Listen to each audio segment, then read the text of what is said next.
پھر اس کے بعد 56 میں آ جاتا ہے وَاذْكُرْ فِي الْكِتَابِ ادریس. پھر ادریس علیہ السلام کا ذکر، اور ان کے بارے میں بھی کہا گیا کہ وہ صدیق تھے، اور یہ بھی کہا گیا کہ اللہ نے ان کا نام جو ہے بہت بلند کیا. آگے 58 میں دیکھیں اولئک الذین انعم اللہ علیہم، یہی وہ انبیاء ہیں جن پر اللہ نے فضل و کرم کیا. انسان جب ان سارے چیزوں کو پڑھتا ہے، سمجھتا ہے اور اس کے مطابق اپنی زندگی میں فیصلے کرتا ہے تو اس میں جو ہے نا بہت انسان کے لیے آسانیاں آتی ہیں. آیت نمبر 39 میں ایک اور امپورٹنٹ کانسیپٹ ہے، اس پہ بھی میں بات کرنا چاہ رہی ہوں. یہاں پہ ذکر آیا ہے یوم الحسرہ کا، کہ ایک دن ہوگا جو کہ لوگوں کے لیے یوم الحسرہ ہوگا، ڈے آف ریگریٹ، جس میں حسرتیں ہوں گی لوگوں کو، لوگ پریشان ہوں گے، لوگ سوچیں گے کاش ہم یہ کر لیتے، کاش ہم وہ کر لیتے.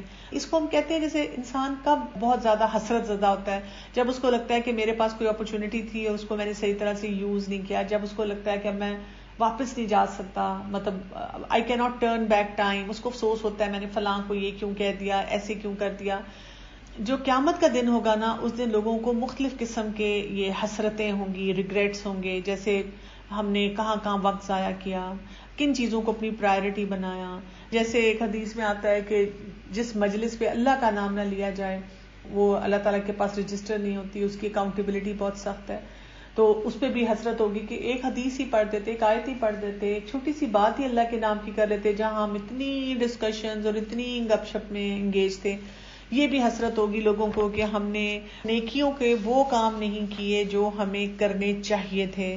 پھر ہم یہاں سے تھوڑا آگے چلتے ہیں اور ہم آیت نمبر 59 پہ جاتے ہیں. انبیاء کا اس خوبصورتی سے اللہ تعالیٰ نے چھوٹے چھوٹے گلمسز دکھا کے اور ان کا ذکر کرنے کے بعد اب ہم دیکھتے ہیں کہ اللہ تعالیٰ ہمیں ایک امپورٹنٹ میسج کیا دے رہے ہیں. آیت نمبر 59 کو دیکھیے گا. فَخَلَفَ مِن بَعْدِهِمْ خَلْفٌ أَضَاعُوا الصَّلَاةَ وَاتَّبَعُوا الشَّهَوَاتِ فَسَوْفَ يَلْقَوْنَ غَيًّا. پھر اس کے بعد ایسے اطاعت نہ کرنے والے پیدا ہوئے کہ انہوں نے نماز ضائع کر دی اور نفسانی خواہشوں کے پیچھے پڑ گئے، سو ان کا نقصان ان کے آگے آ گیا. جب تک انبیاء تھے اور انبیاء کے پاس معجزات بھی تھے، ان معجزات کے باوجود وہ اللہ تعالیٰ کے آگے جھکے ہوئے تھے، اللہ تعالیٰ کے ساتھ انہوں نے بہترین تعلق اپنا بنایا ہوا تھا. وہ سارے معاملات میں اپنے رب کو یاد کرتے تھے اور رب کے آگے جھکتے تھے اور لوگوں کو بھی ایڈوائز کرتے تھے. لیکن بعد میں جو لوگ آئے، انبیاء چلے گئے، بعد میں جو لوگ آئے، ایسے لگتا ہے نا کہ ہماری سوسائٹی کی بات ہو رہی ہے. انہوں نے کیا کیا؟ بعد میں آنے والے لوگوں نے سب سے پہلا کام کیا کیا؟ اضاعوا الصلاۃ، انہوں نے نماز کو ضائع کر دیا. یہ نماز کو ضائع کرنا کیا ہوتا ہے؟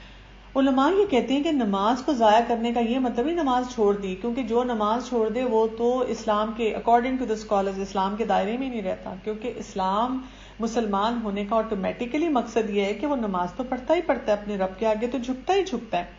لیکن نماز کو ضائع کرنے کا مطلب یہ یا تو اس نے ڈیلے کی نماز، یا اس نے تیزی دکھائی، پڑھی نہیں اس طرح جیسے پڑھنی چاہیے، نہیں بیسیکلی سمجھے اس کا حق نہیں ادا کیا. خرابی کہاں سے شروع ہوئی؟ نمازیں چھوڑ دی. اور اس کے بعد واتبعوا الشہوات، اور اب اپنی خواہشات کے پیچھے لگ گیا. ان کنٹرولڈ قسم کی ڈیزائرز اس کی زندگی میں آنا شروع ہو گئی. اب اگر ہم چاہتے ہیں کہ ہم اپنی سوسائٹی کے بہت سے جو مسئلے ہیں ان میں ان کو صحیح راستے پر لے کے جائیں تو ہمیں کیا کرنا ہوگا؟ دوبارہ سے اپنے لوگوں کو نماز کی طرف لگانا ہوگا. جب ہم نماز کی طرف لگائیں گے تو پھر آپ دیکھیں گے کہ اس کے ساتھ جو یہ خواہشات ہیں وہ بھی کنٹرول ہونا شروع ہوں گی. تو یہ دو پیرامیٹرز ہیں. اور میں اکثر مدرس کو ایڈوائز کرتی ہوں، ہم بچپن سے نا جو ایک تو بچوں کی ناجائز خواہشات پوری کرتے ہیں وہ نہیں کرنی چاہیے. جب اکثر لوگ مجھے کہتے ہیں نا کہ بچہ بڑا ہو گیا اب اس کی لسٹ ہی نہیں ختم ہوتی، کیونکہ آپ نے بچپن سے اسے عادت ڈالی ہے. دوسرا یہ کہ کھلا کھلا کے بھی اس میں بھی ہم ایسی خواہشات ان کے اندر ڈال دیتے ہیں کہ بڑے ہو کے وہ they only think about eating, بس یہ مل جائے، یہ مل جائے، یہ آرڈر دے دیں، یہ کھا لیں اور یہ چیز ہو جائے. اللہ سبحانہ تعالیٰ آیت نمبر 60 سے 63 میں جنت کی بات کرتے ہیں کہ جنت کن کے لیے تیار کی گئی ہے؟ ان لوگوں کے لیے جن کے اندر تقویٰ ہے. تلک الجنت التی نورث من عبادنا من کان تقیا، کہ یہ وہ جنت ہے جن لوگوں کے لیے تیار کی گئی ہے، وارث ان کے کون لوگ بنیں گے؟ جو کہ متقی ہوں گے. پھر آیت نمبر 65 سے 82 کی طرف اگر ہم آ جائیں، یہاں پر ان لوگوں کی بات ہو رہی ہے، وہ سوچتے ہیں کہ اچھا واقعی ہمیں دوبارہ اکٹھا کیا جائے گا، ہمیں کھڑا کیا جائے گا، ہم مطلب زندہ ہوں گے. تو اللہ سبحانہ تعالیٰ آیت نمبر 71 میں کیا ریفرنس دے رہے ہیں؟ وَإِن مِّنكُمْ إِلَّا وَارِدُهَا كَانَ عَلَى رَبِّكَ حَتْمًا مَّقْضِيًّا. اور بڑے کمانڈنگ سٹائل میں یہ بات بتائی جا رہی ہے، تم میں سے ہر ایک وہاں پہ ضرور وارد ہونے والا ہے، یہ تیرے پروردگار کے ذمہ قطعی امر طے شدہ ہے۔ کس چیز کی یہاں پہ بات ہو رہی ہے؟ کس چیز کے اوپر حاضر ہونا پڑے گا؟ جی آپ میں سے زیادہ تر لوگوں کو تو پتا ہوگا، یہاں پہ پولیس صراط کی بات ہو رہی ہے، یعنی جو لوگ بھی جنت میں جائیں گے وہ اپنے سامنے سے گزرتے گزرتے جہنم کو دیکھیں گے۔ پولیس صراط کے بارے میں کیا آتا ہے کہ وہ بال سے بھی زیادہ باریک اور تیز دھاری تلوار سے بھی زیادہ وہ شارپ ہے، وہ ایسے پڑا ہوا ہے، نیچے اس کے جہنم کی آگ ہے اور لوگ اس کے اوپر سے گزرے ہوں گے، اور لوگ اپنے اعمال جس تیزی سے وہ دنیا میں کوئی اعمال کرتے ہیں اس تیزی سے وہ وہاں سے گزرے ہوں گے۔ کچھ لوگ جو ہیں بجلی کی تیزی سے گزرے ہوں گے، کچھ لوگ ہوا کی تیزی سے گزرے ہوں گے، کچھ ایک تیز گھوڑے کی تیزی سے گزرے ہوں گے، کچھ بھاگ رہے ہوں گے، کچھ چل رہے ہوں گے، کچھ کرال کر رہے ہوں گے، اور کچھ کٹ کٹ کے نیچے گر رہے ہوں گے۔ تو یہ ہم سب کے اوپر ہے کہ ہم اپنے اعمال کے بارے میں سوچیں کہ گزرنا تو ہے ہمیں، تو ہم نے یہ دیکھنا ہے کہ ہمارے دنیا میں کیا ایٹیچیوڈ ہے، ہم اللہ کے احکامات کی طرف کس طرح بھاگ بھاگ کے جاتے ہیں، کیونکہ آخرت میں بھی ہمارا جو حساب کتاب اور سلسلہ ہوگا وہ اسی پہ بیسڈ ہوگا۔ تو this is like a serious challenge for us, اور اس کو ہمیں وہی بات ہے کہ ایڈریس کرنا، دیکھنا بہت زیادہ ضروری ہے۔ سورت کے اختتام کی طرف آئیں اور آیت نمبر آپ 96 کو دیکھیں، ان الذین آمنوا وعملوا الصالحات سیجعل لهم الرحمن ودا، بے شک وہ لوگ جو ایمان لائے، جنہوں نے عمل صالح کیے، ان کے لیے اللہ تعالیٰ رحمان محبت پیدا کر دیتا ہے۔ یعنی کہ جو لوگ عمل صالح کرتے ہیں تو ان کے لیے محبت ہے۔ کہ ابو ہریرہ رضی اللہ عنہ سے روایت ہے کہ نبی کریم صلی اللہ علیہ وسلم نے فرمایا، جب اللہ تعالیٰ کسی بندے سے محبت کرتا ہے تو جبرائیل علیہ السلام کو مخاطب کر کے کہتے ہیں، جبرائیل اللہ تعالیٰ فلاں سے محبت کرتا ہے، تو بھی اس سے محبت کر۔ تو جبرائیل بھی ان سے محبت کرنے لگتا ہے، اور آسمان والوں میں منادی کر دی جاتی ہے کہ اللہ تعالیٰ فلاں شخص سے محبت کرتے ہیں، تم بھی اس سے محبت کرو۔ چنانچہ آسمان والے اس سے محبت شروع کر دیتے ہیں، اور زمین والوں میں بھی اس شخص کی قبولیت رکھ دی جاتی ہے۔ اور جب اللہ تعالیٰ کسی بندے سے نفرت کرتے ہیں تو جبرائیل علیہ السلام کو مخاطب کر کے کہتے ہیں، اے جبرائیل اللہ فلاں سے نفرت کرتا ہے، تو بھی اس سے نفرت کر۔ تو جبرائیل بھی اس سے نفرت کرنے لگتا ہے، اور آسمان والوں میں منادی کر دی جاتی ہے کہ اللہ تعالیٰ فلاں شخص سے نفرت کرتا ہے، تم بھی اس سے نفرت کرو۔ چنانچہ آسمان والے سے نفرت شروع کر دیتے ہیں، اور زمین والے بھی اس شخص سے قبولیت ختم کر دی جاتی ہے۔ دس از آن اس۔ کچھ لوگ کیا کر رہے ہوتے ہیں کہ لوگوں کی محبت حاصل کرنے کے لیے لوگوں پہ امپریشن کریٹ کرنے کی کوشش کر رہے ہوتے ہیں، تو ہمیں ایسی کوئی ایفرٹ نہیں کرنی، ہم اپنے رب کو راضی کریں نا، اللہ تعالیٰ لوگوں کے دلوں میں خود بخود ہماری محبت جو ہے وہ ڈال دے گا۔ اگلی سورت پہ آتے ہیں، سورت طٰہٰ۔ سورت طٰہٰ یاد رکھیے گا، یہ وہ سورت ہے جس کو سن کے عمر رضی اللہ عنہ جو تھے وہ مسلمان ہوئے تھے، کہ جب وہ آپ صلی اللہ علیہ وسلم کے پاس جا رہے تھے بہت غصے میں، اور راستے میں ان کو پتا چلا کہ ان کی بہن تو مسلمان ہو چکی ہیں۔ بسم اللہ الرحمن الرحیم، طٰہٰ ما انزلنا علیک القرآن لتشقیٰ، طٰہٰ ہم نے یہ قرآن تجھ پر اس لیے نہیں اتارا کہ تو مشقت میں پڑ جائے، یعنی یہ قرآن اس لیے نہیں ہے کہ ہمیں انزائٹی ہو، یا ہم کہ یہ پڑھوں گی تو عمل کرنا پڑ جائے گا، یا فیلنگ آف فیلئر ہو، نہیں، یہ تو ہمیں امپاور کرنے کے لیے آیا ہے، یہ تو ہمیں اس راستے پہ ڈالنے کے لیے آیا ہے جس کے ذریعے ہمیں سکسیس ملے گی۔ موسیٰ علیہ السلام کا واقعہ آ رہا ہے، اور موسیٰ علیہ السلام کے بارے میں یہ بتایا جا رہا ہے کہ اللہ تعالیٰ نے فرعون سے ان کو بچایا، لوگوں کے دلوں میں ان کی محبت ڈالی، کیسے والدہ کے پاس ان کو لوٹایا، کیسے ان کو بچایا۔ یہ بہت ساری جو اللہ تعالیٰ کے انعامات ہیں ان کا جو ہے خاص طور پہ یہاں پہ ذکر آتا ہے۔ آیت نمبر 8 کو دیکھیں، اس میں بہت امپورٹنٹ میسج ہے، اللہ لا الہ الا ہو لہ الاسماء الحسنی، وہی اللہ ہے جس کے سوا کوئی معبود نہیں، اور بہترین نام اس کے ہیں۔ اللہ کے ناموں کا یہاں ذکر آ رہا ہے، جیسے کہ حدیث میں آتا ہے کہ اللہ تعالیٰ کے 1,199 نام ہیں، اور جو بھی اللہ کے ان ناموں کو یاد کرے گا وہ جنت میں جائے گا۔ تو یہاں یاد کرنے کا کیا مطلب ہے کہ بس آپ کچھ بھی کام کر رہے ہیں اور آپ نے رٹا لگا لیا اور جنت میں چلے گئے؟ نہیں، ایسی بات نہیں ہے۔ یہاں جو ورڈ آتا ہے حدیث میں آتا ہے احصاہا، جس نے پورا غور و فکر کیا۔ یہ یاد رکھیں کہ بیسیکلی ہم جب بچپن سے لے کے جوانی تک اس دنیا میں ہوتے ہیں نا، تو مطلب بہت سارے مسئلوں میں گھرے ہی رہتے ہیں ہمیشہ۔ اس کے ساتھ کیا ہوتا ہے، انسان کی روحانیت جو ہے بہت سفر کرتی ہے، اور اللہ تعالیٰ سے تعلق بنانا ہمارے لیے بہت ایک ضروری چیز ہے۔ لیکن اللہ تعالیٰ سے تعلق کیسے بنائے؟ اللہ تو نظر نہیں آتا، اللہ تعالیٰ کیونکہ فزیکلی وہاں پریزنٹ نہیں ہے، تو اللہ تعالیٰ نے ہمیں اپنی صفات دی ہیں، اور ان صفات کے ذریعے ہمیں پتہ چلے گا کہ ہمارا رب کیسا ہے، اور اس کے ذریعے ہم اس سے اپنا تعلق بنائیں گے. اور یہ صفات ہم اپنے اون پہ نہیں ان کا کر سکتے، کیونکہ اللہ کو ہم دیکھ نہیں سکتے. جیسے آپ کسی کو ملتے ہیں، اسے دیکھتے ہیں، تو آپ میں سے کوئی کہہ سکتا ہے وہ اتنا ٹال ہے، وہ اتنا پتلا ہے، وہ ایسے بات کرتا ہے، اس کا نیچر ایسا ہے. لیکن اللہ تعالیٰ ہمارے سامنے نہیں ہے. تو اللہ کو جاننے کے لیے جو اللہ کی صفات ہیں اس کو ہم کیسے سمجھیں گے؟ قرآن اور حدیث سے. یعنی آپ اگر اللہ تعالیٰ کا مثلاً رحمان جاننا چاہ رہے ہیں کہ اللہ رحمان ہے، تو آپ پورے قرآن میں سے وہ آیتیں نکالیں، جہاں جہاں یہ لفظ آیا اس کانٹیکسٹ کو پڑھیں. کن کن چیزوں پہ اللہ تعالیٰ نے کہا میں رحمان ہوں. اور کوئی نام لے لیں، قہار لے لیں، جبار لے لیں، الحی لے لیں، قیوم لے لیں، کوئی بھی نام ہو. پھر احادیث دیکھیں کہ رسول اللہ صلی اللہ علیہ وسلم نے اس کے بارے میں کیا کہا ہے. پھر آپ اس کے کانٹیکسٹ کو سمجھیں کہ کس ریفرنس سے یہ آیات آئی ہیں اور جہاں پہ اللہ کا یہ نام آیا ہے. کیونکہ آپ دیکھیں گے جو بات ہو رہی ہوتی ہے، جو ٹاپک ہوتا ہے، اس کے بعد اللہ کا وہ نام آتا ہے، اس میں وہ ساری ڈسکرپشن ہوتی ہے بہت ڈیٹیل میں. اس کو سمجھنا ضروری ہوتا ہے. ہمیں اپلیکیشن سمجھنی ہے. اپلیکیشن میں کیا ہوتا ہے؟ ہم نے یہ جاننا ہے کہ اللہ تعالیٰ اس نام کے ذریعے مجھے اپنے بارے میں کیا بتا رہے ہیں، اور اس نام کے ذریعے میرا اپنے رب کے ساتھ کیا تعلق ہونا چاہیے.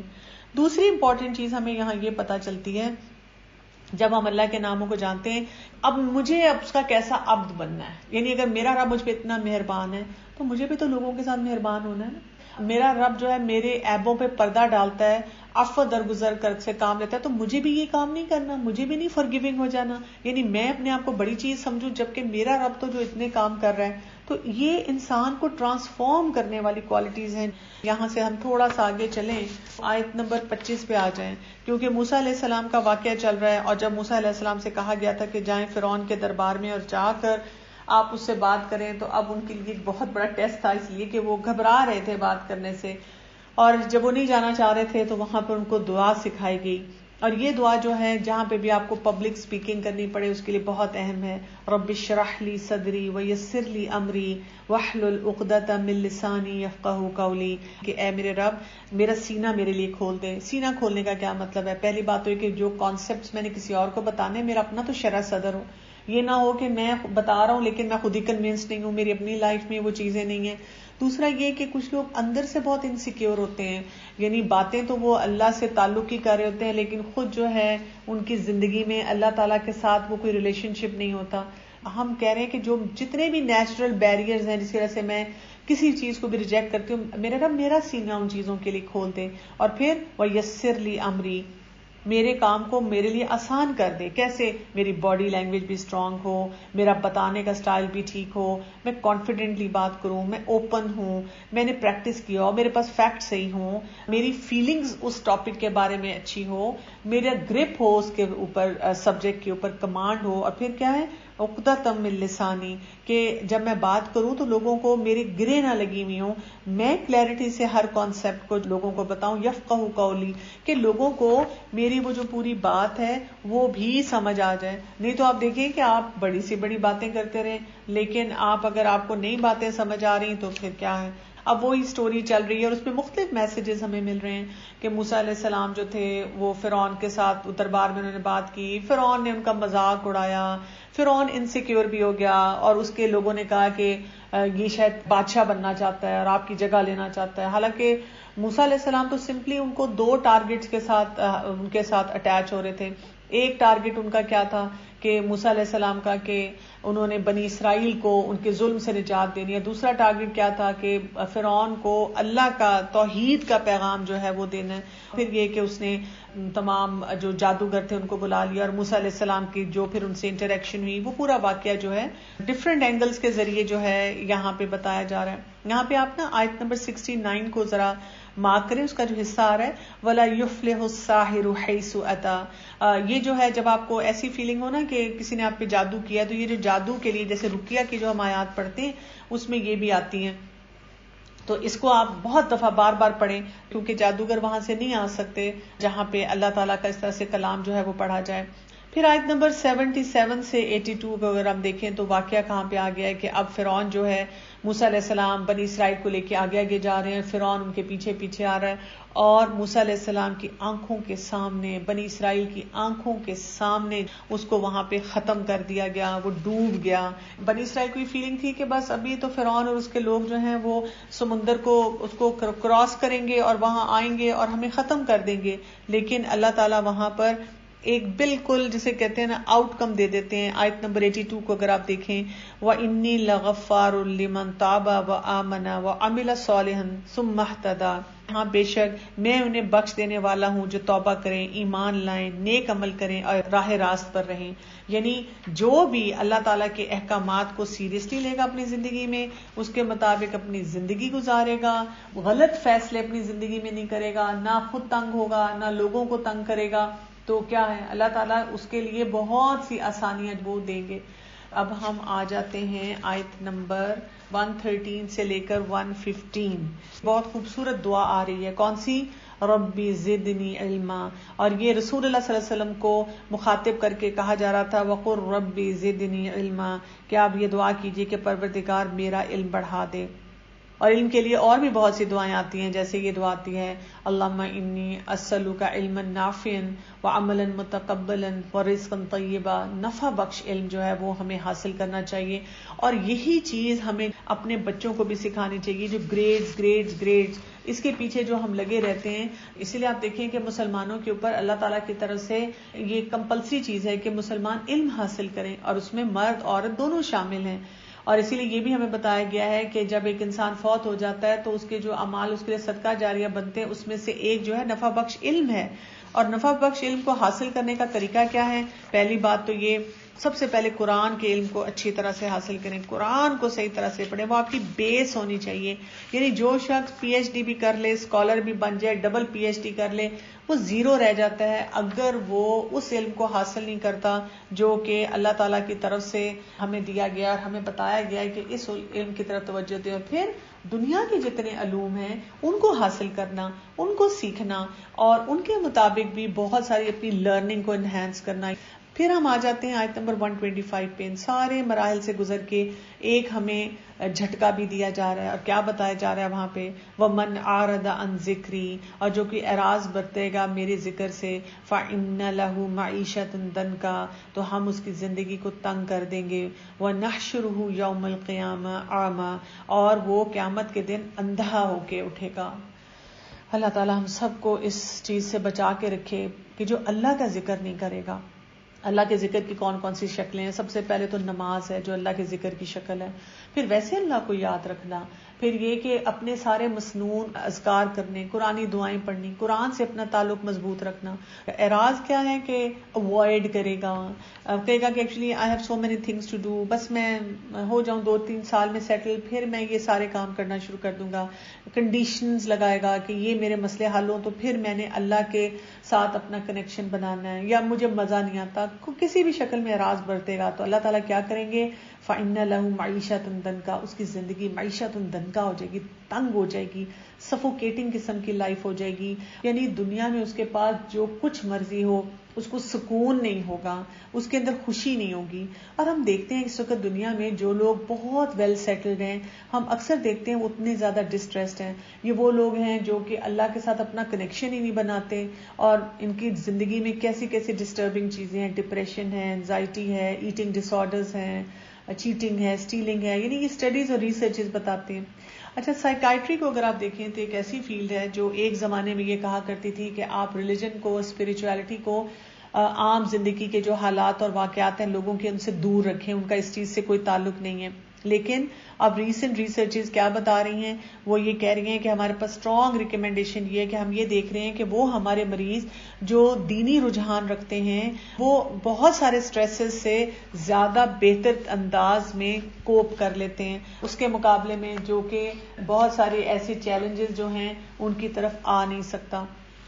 تو ہمیں اس وقت کیا چیز کرنے کی ضرورت ہے؟ کیونکہ یہاں پہ کہا گیا کہ وہ قیامت کے دن پھر کیسے اٹھیں گے؟ دنیا میں بھی تنگی ہے ان کے لیے، اور قیامت کے دن اندھے اٹھیں گے۔ کیوں کہا گیا کہ وہ اندھے اٹھیں گے؟ اس لیے کہ دنیا میں وہ اندھوں کی طرح رہے، کائنات کو دیکھ کر، اپنی زندگی کے معاملات کو دیکھ کے، قرآن کی بات سن کے کوئی ان پہ اثر نہیں ہوتا تھا. دے ور انسینسٹیو. تو اللہ سبحانہ تعالیٰ ان کو وہاں پہ ویسے ہی اٹھائیں گے. یعنی دنیا میں وہ کتنے سیر سپاٹے کرتے ہیں لیکن وہ کسی چیز کو بھی اس نظر سے نہیں دیکھتے کہ ہمارے رب کا کیا حکم ہے.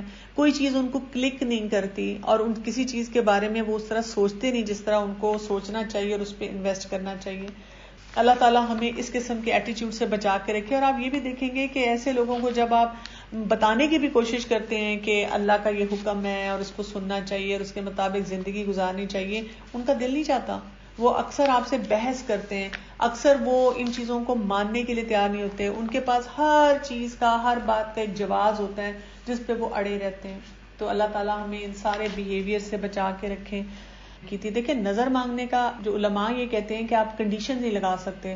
آپ یہ نہیں کہہ سکتے کہ اللہ تعالیٰ اگر آپ نے مجھے یہ دیا تو پھر میں اتنے نفل پڑھوں گی اور پھر میں اتنے روزے رکھوں گی جو ہمارے لوگ کرتے ہیں. آپ چاہ رہے ہیں، آپ کی خواہش ہے، اولاد کی خواہش ہے، کوئی اور آپ کا مسئلہ ہے، آپ اس کے لیے خواہش کر رہے ہیں، تو آپ ویسے عبادت کرتے رہیں، آپ نوافل پڑھتے رہیں، آپ روزے رکھتے رہیں، آپ صدقہ خیرات دیتے رہیں، ساتھ ساتھ دعا مانگتے رہیں. لیکن اللہ تعالیٰ کے ساتھ کنڈیشن لگا کے نہیں کرنا چاہیے. کسی بھی پیغمبر نے کنڈیشن نہیں لگائی تھی کہ اگر یہ میرا کام ہوگا تب تو میں نے نفل پڑھنے ہیں، اگر یہ کام نہیں ہوگا تو تب میں نے نہیں پڑھنے.